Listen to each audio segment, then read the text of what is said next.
It's Juneteenth here in Pennsylvania. Very important day to remember in American history and Black history. So please take note of that. Look it up, Juneteenth. We're doing scrumping still. I'm at a wild tree on my own property. Hey, check that out, huh? Anyway, and I want to point out a few things about looking at the fruit and gauging how much fruit you want on the tree, because you don't want to overload the tree, you don't want to overburden it, and you'd like to have nice sized fruit, healthy fruit. So stay tuned. Okay, another quick follow-up on scrumping.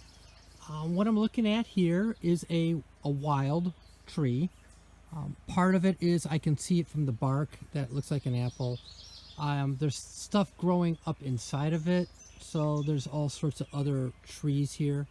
But as I walk up, there are my fruitlets. Now, what's really nice is these trees are relatively disease-free so far. They haven't been, I got a little scab spark up there, this little wound here, but I've got fruit. 1, 2, 3, 4. Now, my point with all of this is, if you have a tree that you say you want to be yours for the season and you're going to go back and get the fruit, you might want to pick off a few of those fruit by hand now, because you want good sized fruit. Like here, this one here, that's small. Just, pinch it off. You hear about nipping a bud. Oh, I can't do it one-handed, but you get the point. The idea is you want them to develop properly. So if you have small ones, they're runts. They're not going to work well, and it's just fruit we're talking about here. So do yourself a favor, go out to your tree and snip off the small ones, and you can use a rule of thumb, make up your own, of how many per foot on the limb.